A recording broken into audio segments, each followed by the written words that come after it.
Welcome, movie lovers. Today, we're diving into the movie A Perfect Pairing from 2022. Discover how Lola transforms her life and career in the picturesque vineyards of Australia, overcoming obstacles and finding love in the most unexpected places. Don't miss out on this enchanting journey of love and ambition. Be sure to like, comment, and subscribe for more movie recaps and reviews. Let's dive right in. The story begins with a charming young woman named Lola, who is presenting a wine tasting to a restaurant owner. Lola works for a wine distribution company. My wines were almost off my list, she admitted, regretting a prior incident and assuring him she would personally manage his account. Hamish, the restaurant owner, advised her to start her own company, considering how long she had been working for her arrogant boss. After tasting her Hazel Vaughan wine, Hamish informed her that Hazel did not have a U.S. importer and promised to include it in all his restaurants if she could secure a deal with the renowned winemaker herself. On her way to the office, Lola scheduled an appointment with Ms. Vaughan.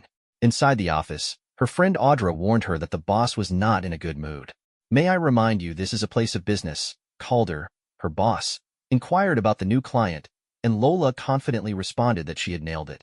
He complimented her work more than anyone else in the office and assigned her a new task before leaving. Later, Lola received a call from Ms. Vaughan's office informing her that Hazel was unavailable, but that she could meet with her next month. Audra, curious about the conversation, asked Lola about it. Lola assured her that she would soon catch this lucrative opportunity. In the evening, Lola returned home, and her father Carlos invited her to join him and his friends for dinner. When they started questioning her about her relationships, she admitted she had gotten divorced 2 years ago. "Can't you guys just discuss my love life behind my back?" she quipped. After dinner, Carlos suggests that Lola should start a new relationship since she hasn't dated anyone since breaking up with Tyler. He adds that not every man is a liar. The following day, upon arriving at work, Lola is surprised to find her closest friend, Audra, presenting a pitch about Vaughan family wines. Calder loves the idea and instructs Audra to accompany him to Sydney for a sales pitch, promising to promote her to regional sales director if she secures the client. He adjourns the meeting to take a call, and Lola confronts him, accusing him of giving Audra the opportunity she had worked for. Calder dismisses her concerns, saying, "Well, that was your big mistake, now wasn't it?" Lola, having had enough of Calder's arrogance and hypocrisy, loses her cool and resigns from her job. She then establishes her own firm, Salute Imports. However, to grow her company, she needs a major account. Determined, Lola pursues the Vaughan account relentlessly. She discovers online that Vaughan Wines has a cottage listed on Airbnb, so she decides to stay there as a tourist, hoping for a perfect opportunity to pitch her proposal to Hazel. With encouragement from her supportive father, Lola travels to Australia to secure the Vaughan Wines account. Upon arriving at the villa, she admires its stunning architecture. To her surprise, she meets Max, who mockingly inquires about her search for a safe combination. He delightfully shows her around the cottage, encouraging her to take pictures and do as she pleases, but cautions her not to disturb Hazel. When Lola spots Hazel approaching, she seizes the moment and pitches her company without hesitation. Hazel, unimpressed, declares, "There is absolutely no way I'll go with a first-time importer." However, when Max informs Hazel about their labor shortage, Lola interjects, offering to help with the tasks. Determined to prove herself, she says she traveled all this way and can go the extra mile. After some resistance, Hazel ultimately gives her the chance to work on the farm. "If you pass mastering, then we can talk," Hazel states. Max is put in charge of teaching Lola all she needs to know about the farm's regulations and jobs. During the drive to the farm, Max briefs her on her job description, which includes grunt work, hard yakka chores, and other duties. Unfortunately, the truck breaks down en route. While walking, Max gives Lola his hat and warns her not to get her hopes up about the deal. "Thank you for the encouragement," she replies sarcastically. "I'm just being practical," Max responds. Later that evening, Lola sets up her mobile office at the workers' camp and meets her 3 roommates. Unfortunately, she accidentally short-circuits the system by using her charger, causing a bit of chaos. The following morning, the salesman thinks she is joking when she requests additional coffee alternatives. Her roommates trick her into joining them for breakfast, which leads to her spilling her food and nearly suffering a heart attack. Shortly after, Max shows up and asks if she's ready for the day's tasks. Max demonstrates how to bend the metal wire, and Lola begins capturing sheep and feeding them, though she's not very skilled at it. She also fails to separate the sheep with red tags from the others, but she names her favorite sheep, Barbara. Later, Lola notices Hazel and starts complimenting her stylish boots. Trying to impress Hazel, she offers assistance in arranging unique wines for her, knowing Hazel is fond of them. However, Hazel does not give her the go-ahead. Lola then starts fencing while conversing with Max. He informs her that station life is tough and that she can't wine and dine her way through problems. Lola insists she has never failed, but as she walks toward the store, Max lifts her suddenly, alerting her to a deadly brown snake nearby. They share a brief moment of silence, a small yet significant pause in their challenging journey. That evening, Lola's roommates assigned her toilet cleaning duty. Exhausted, she went to bed. The next day, Lola got ready and headed to work. Max gave her a new task, and while working, she saw Max and Hazel passing by. Determined, Lola approached Hazel to speak with her, but the conversation did not go as planned, and she ended up doing something that aggravated Hazel. With few options left, Lola decided to leave Sydney. She asked Max for a ride to the city, and he agreed, but their vehicle broke down again on the road.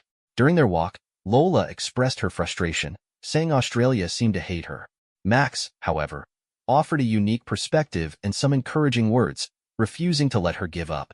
"It's not like you'll make your flight now, so just think on it," he said. That night, unable to sleep, Lola read a book on Hazel Vaughn's family history, which inspired her not to quit. The following morning, Lola informed her roommates that she had fixed the hot water problem. Grateful, they accepted her into their group, presenting her with new shoes and clothes. Lola then taught the salesman how to make filter coffee at the cafeteria. During breakfast, Max also gave her a cowboy hat. "You already knew I would say yes," she remarked. Meanwhile, back at her former workplace, Calder was yelling at Audra because they were losing existing clients instead of gaining new ones. Lola covertly watched Max working on the farm and admired his John Rambo-like physique. He smiled at her, and that evening, he played guitar while sitting with the group. Lola sang a song, and her remarkable voice attracted everyone, leading them to sing along with her. It turned into a wonderful evening for all. The next day, Max informed Lola that she would be doing sheep work in the shearing shed.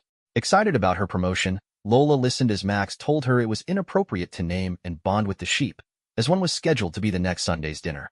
However, Lola promised her favorite sheep, Barbara, that nothing would happen to her. Max escorted her to the shed, where Lola accomplished her new task with the help of her roommates. Meanwhile, Audra visited Hamish and offered a good discount to secure more business, stating, "I'll wait for Lola to get back from Australia." That evening, while painting nails with her friends, Lola opened up about her divorce. Outside, she saw Max walking towards the villa and decided to follow him. Max was preparing to leap into Hazel's pool, and when he sat down, he invited Lola to join him. She accepted his invitation, and as they were about to dive in, Hazel appeared unexpectedly and smiled as she saw them. The following morning, Max invited Breeze to accompany him on a motorcycle trip. She claimed she was extremely busy and suggested he take Lola instead. "I'm not too sure motorbikes are Lola's thing," Max replied. To his pleasant surprise, Lola demonstrated her biking skills, impressing him with her prowess. They then embarked on an adventurous ride together, with Max referring to her as a pro. During a walk, Max opened up about his upbringing. He shared that after his mother was diagnosed with cancer, he spent more time causing trouble around town than by her hospital bed. He ultimately learned and grew into a better person, but it was too late. Lola, touched by his story, begged Max to spare her favorite sheep, Barbara. Meanwhile, Audra informed Calder that Lola was in Australia. Calder advised Audra to travel there before Lola could steal their account. That evening, Lola's friends at the cottage called her over for a drink to celebrate Henry's birthday. They enjoyed drinking, dancing, and even betting with a stranger on a dart game. On the other hand, it was revealed that Hazel is Max's sister, and she urged him to run the business instead of staying in Australia. Max, however, expressed his preference for the peaceful life on the land. Hazel mentioned seeing him with Lola in the pool, smiling at his positive assessment of her. A quarrel broke out among the spectators when the stranger was writing an inaccurate score on the board.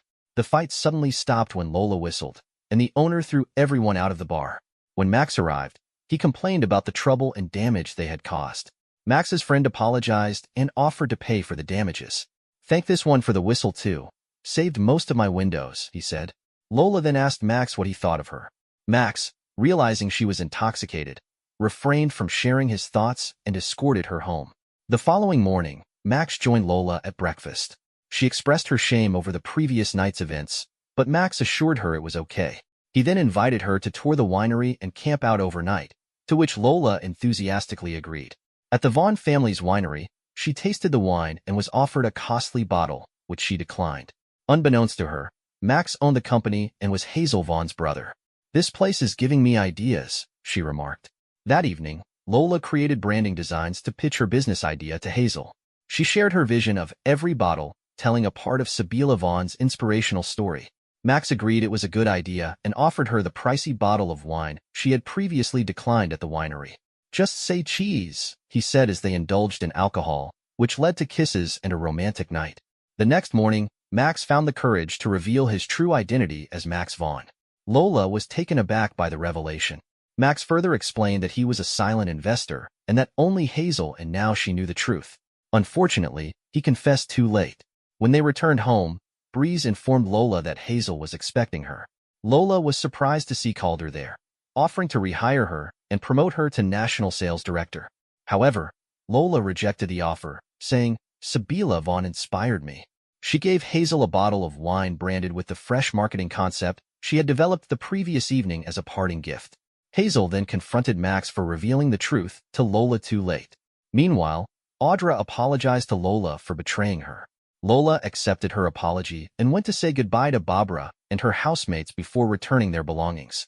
When Max eventually showed up, he chatted with her but held back from saying what was necessary. In the end, Lola returned to LA. A few months later, Lola was successfully managing her business. Audrey informed her that Mythos and the Vaughn family had split up and asked, "Have you ever tried calling Max?" Lola replied, "No." Later, Max unexpectedly showed up during a wine promotion. He said that Barbara was missing her back in Australia and finally admitted he had made a mistake by letting her go. Lola enthusiastically accepted his apology, and they kissed. Back in Australia, Lola's roommates got married, and everyone enjoyed a great time at the wedding ceremony. And that wraps up our exploration of the captivating tale of love and ambition. A Perfect Pairing is a charming and uplifting film that beautifully blends romance and personal development. The chemistry between the leads, coupled with the stunning backdrop of Australian wine country, makes this movie a delightful watch.